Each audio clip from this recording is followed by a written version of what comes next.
Suzane von Richthofen e Daniel Cravinho começam um namoro. O final da história todos nós sabemos. Suzane e os irmãos Cravinhos são condenados pela morte dos pais de Suzane. Nós vamos ver durante essa aula acerca da pena privativa de liberdade, fazendo um paralelo com o caso apresentado.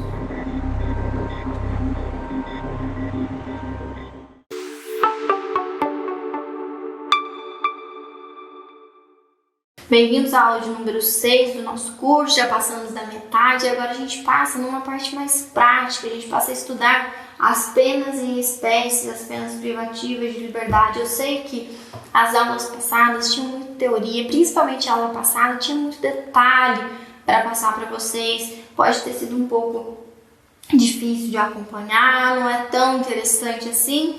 Mas a partir de agora tudo começa a melhorar. Vamos começar então a nossa aula porque tem muita coisa para falar acerca das penas privativas de liberdade. Gente, e o que são essas penas em espécie? Gente, sempre que há o cometimento de uma infração penal, há a aplicação de uma sanção. Toda ação tem uma reação. Quais sanções?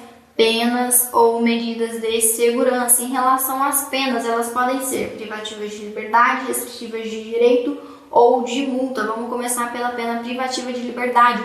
O próprio nome já fala pra gente, priva a liberdade do sujeito, cerceia o direito de ir e vir. Lembra que eu falei pra vocês lá na primeira aula acerca dos atos processuais até chegar na sentença? Que a gente precisava entender isso para saber qual que era a pena em concreto, qual que era a pena que a gente ia executar.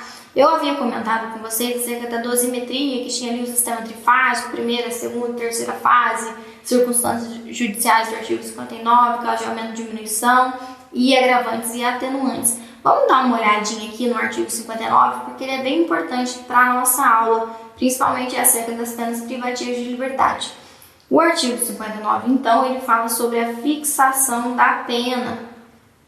O sujeito já passou por um julgamento e o juiz entendeu que ele, de fato, deve ser condenado. Uma vez que o juiz entende que ele deve ser condenado, ele tem que fixar uma pena para a pena ser cumprida. Como que se fixa essa pena? O que a gente leva em conta?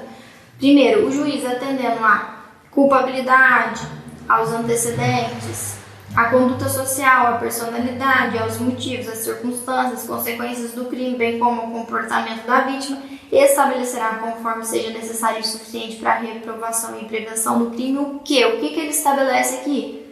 A pena. A pena aplicada dentre aquelas combinadas. O que mais? A quantidade da pena aplicável dentro dos limites previstos. O que mais? Regime. O que mais? A substituição, se porventura houver. Então aqui o juiz vai falar, olha, eu estou aplicando uma pena privativa de liberdade, ou olha, eu vou aplicar uma pena restritiva de direito, ou uma multa. Ah, apliquei uma pena privativa de liberdade, a quantidade da pena vai ser tal, o regime inicial vai ser esse. Ah, não, dá para substituir, então vamos substituir ali para uma restritiva de direito? Tá, quais restritivas de direito a gente vai impor? Tudo isso daí a gente vai entender mais pra frente. Mas a princípio é importante que vocês entendam que durante a sentença, todo esse procedimento ele tem que ser transcorrido para que a gente tenha de fato aquela pena ali certinha a ser executada. Outra coisa, aplicou a pena, tem ali a pena certinha a ser executada, a pena em concreto, vamos executá-la. No momento que o condenado ele ingressa no estabelecimento penal, ele precisa de uma guia de recolhimento. O que é essa guia de recolhimento, gente? A guia de recolhimento é onde vão constar as questões ali da execução, as questões principais, o que precisa saber acerca da execução.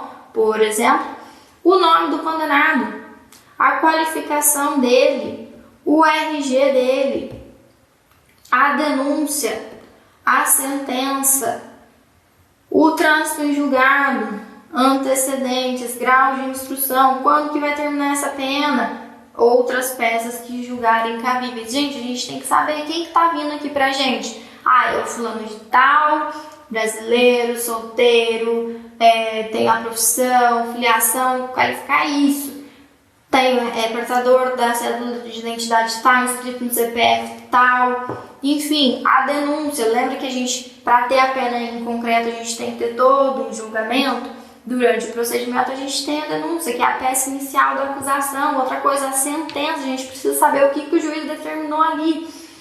A certidão de trânsito do julgado, porque, gente, significa que não admite mais recurso. Aquela sentença virou imutável, vai ser aquela pena e pronto.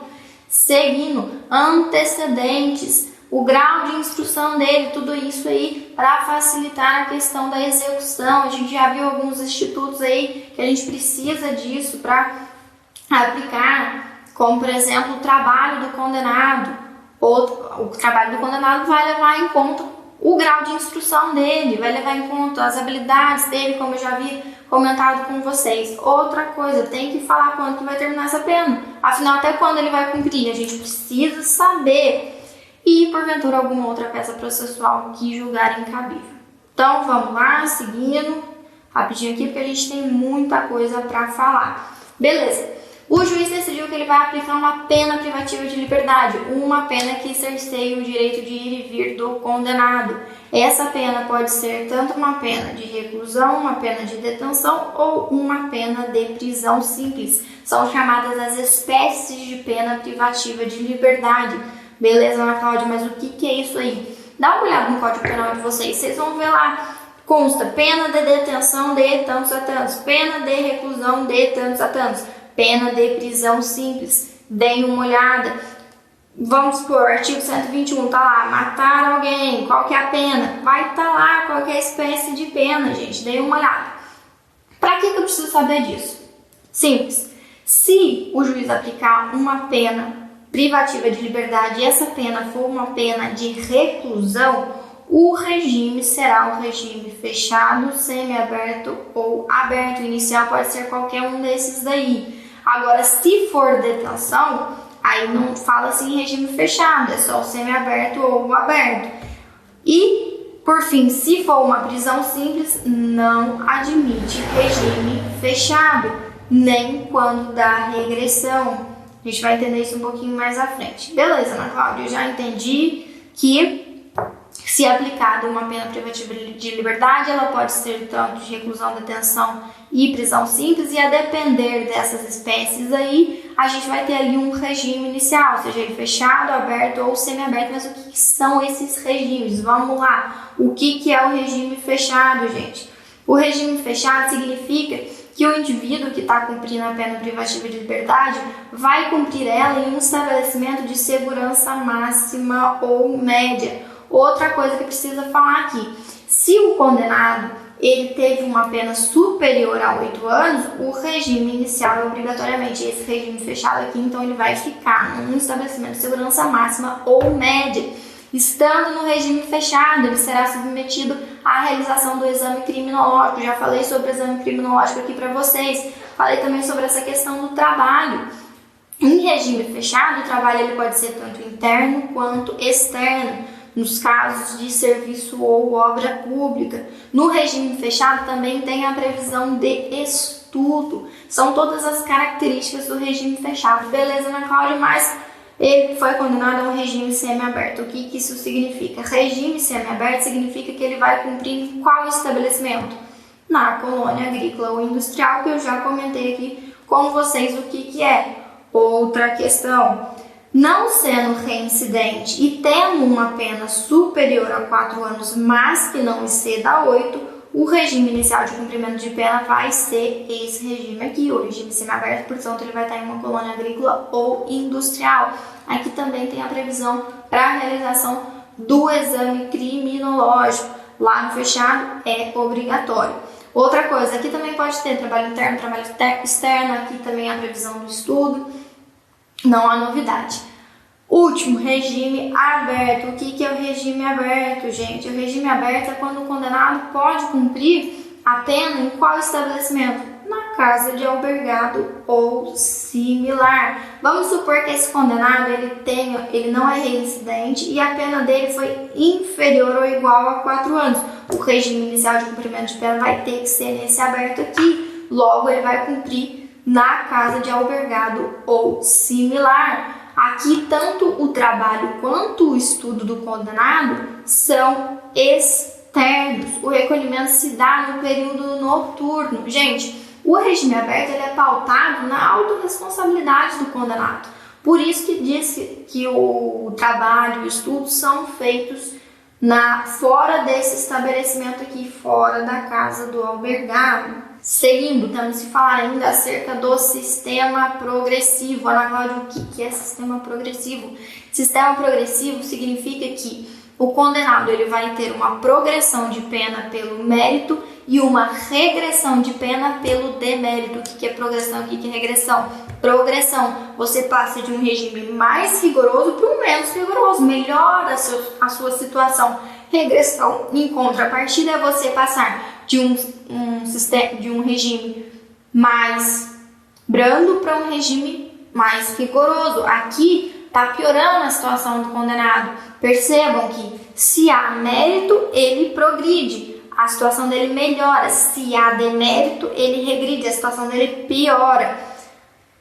Onde que está prevista a progressão de regime, Ana Cláudia? Lá no artigo 112 da LEP.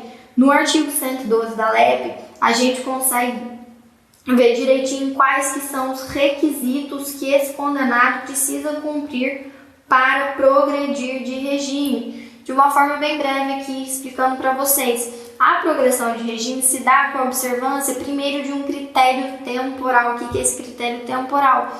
O condenado ele precisa cumprir ali uma determinada parcela da sua pena para poder ter o direito a progredir de regime. Que parcela de pena que é essa, Ana Cláudia? Qual que é essa diretriz? Qual que a gente segue? Artigo 112 da LEP, vamos lá dar uma olhada, tá lá certinho, mas só para mostrar aqui para vocês. Se ele for primário, e se o crime que ele cometeu foi sem violência, pessoa ou grave ameaça, o requisito temporal é o qual? É 16%. Em contrapartida, olha lá embaixo. Se ele é reincidente, se o crime que ele cometeu é um crime hediondo ou equiparado, teve resultado morte, primeiro, é vedado o livramento condicional e a progressão só acontece com 70% do cumprimento. Percebam que depende muito do tipo de crime que ele cometeu, se ele é primário, se ele é reincidente. Dei uma lida aí nesse artigo. Beleza, além do requisito temporal, tem mais algum requisito para ele cumprir para conseguir progredir de regime?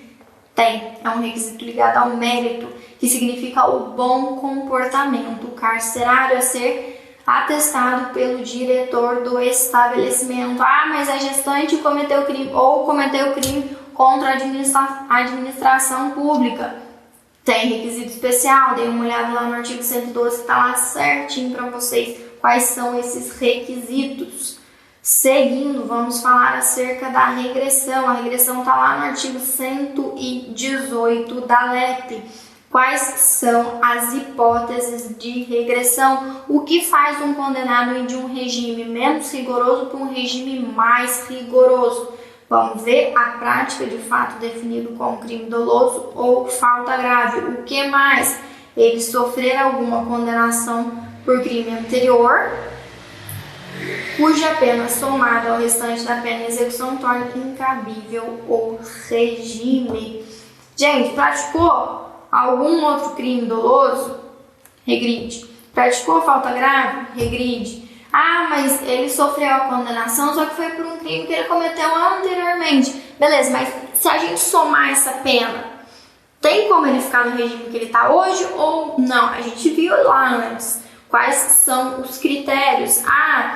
Maior de 8 anos, superior a 4, não excede a 8, igual a 4 ou menor que 4, tem ali os regimes, fechado, semiaberto ou aberto. Se somar e vamos supor que exceder ali a 4 anos, ele estava no aberto, ele não pode ficar no aberto. Entende? É isso daí que esse regime, é isso daí que esse artigo está falando. Leitura recomendada, façam a leitura, é muito importante. Gente, está acabando, eu prometo para vocês, mas é muito importante falar disso. Autorização de saída. A autorização de saída pode ser tanto a permissão de saída quanto a saída temporária. O que é a permissão de saída? Gente, a permissão de saída são hipóteses urgentes e excepcionais que fazem com que o condenado tenha que se ausentar ali do estabelecimento penal que eles se encontram. Eu coloquei aí para vocês o esquema certinho, vocês podem ler, não tem muita dificuldade. Quem beneficia com isso?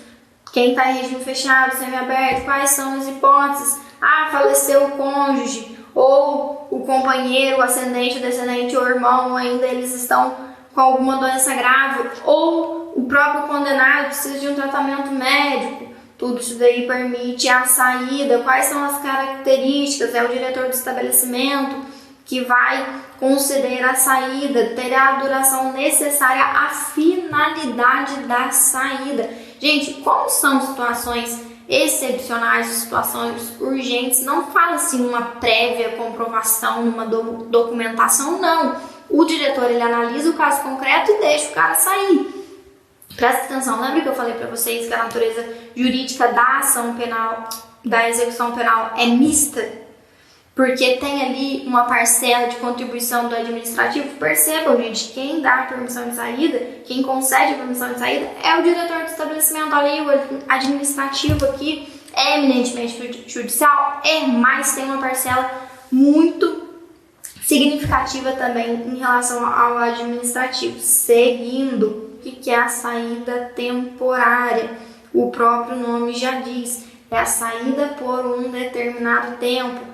Quem que é beneficiado, quem está em regime semiaberto, quais são as hipóteses para visitar a família, para frequentar curso, a questão do estudo, para participar de atividades de retorno ao convívio social, quais são os requisitos para tanto ter um comportamento adequado, ter cumprido uma parcela da pena, o benefício, ele ser compatível com os objetivos da pena ali daquele condenado. Ele não pode ter sido condenado por prática de crime hediondo com resultado de morte. Tudo isso ouvido o MP e a administração previdenciária.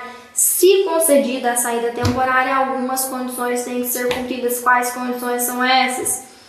Dê uma olhada aí, ele tem que fornecer o endereço onde ele está, onde a família dele está, onde ele pode ser encontrado, ele tem que se recolher à residência visitada no período noturno, não pode ficar perambulando por aí. Ele é proibido de frequentar bares, casas noturnas, estabelecimentos congêneres, outra coisa, dentre outras medidas que são compatíveis, ou seja, um rol exemplificativo, pode ter outras ali. Quais são as características? Aqui quem concede, diferentemente do anterior, é o juiz da execução. Tem que ter, como eu disse para vocês, manifestação do MP e da administração previdenciária antes de conceder. Aqui não fala-se uma vigilância, saiu. Só que, em determinados casos, pode haver a monitoração eletrônica. O que mais que difere do anterior? Aqui tem um prazo determinado, gente. Não pode ser superior a 8 dias, ele pode ser renovado por até 4 vezes, mas tem um período mínimo de 45 dias entre uma renovação e outra. Aqui vai ser em relação ao estudo por prazo necessário ao cumprimento da atividade. Percebam que na anterior é pelo prazo que justificar ali a necessidade. Aqui não, aqui tem uma limitação temporal. Seguindo, essa saída aqui temporária ela pode ser revogada em quais hipóteses? Quando o condenado praticar fato definido como crime doloso, ou quando ele for punido com falta grave, ou quando ele não cumprir as condições que foram impostas anteriormente, ou no caso de uma saída para questões de educação, ele não tiver um bom rendimento ali no curso que ele está fazendo. Novamente, reforço meu convite à leitura da LEP. E eu extraí um trecho da sentença da Suzane para vocês lerem e verem todas as questões que eu comentei com vocês aqui na aula. Dei uma olhada na pena privativa de liberdade que foi conferida a ela, dei uma olhada no regime inicial. A Suzane, a princípio, ela foi condenada pelo homicídio triplamente qualificado dos pais. Quais foram as qualificadoras? Motivo torpe, meio cruel e recurso que impossibilitou a defesa da vítima, além de fraude processual. A princípio, houve uma reclusão em um regime integralmente fechado e uma pena de detenção em regime aberto pela fraude. e em 2015 ela foi para o regime aberto, houve uma progressão. Em 2016 ela já inicia as saídas temporárias. Atualmente ela progrediu para o regime aberto, ela foi liberada da penitenciária de Tremembé e recolhe-se em casa de albergado. Percebam que tudo que a gente estudou, a gente pode ver nesse caso aqui em concreto. Deem uma lida. Na aula que vem, então, a gente continua nossos estudos acerca das penas privativas de liberdade. Até a próxima aula.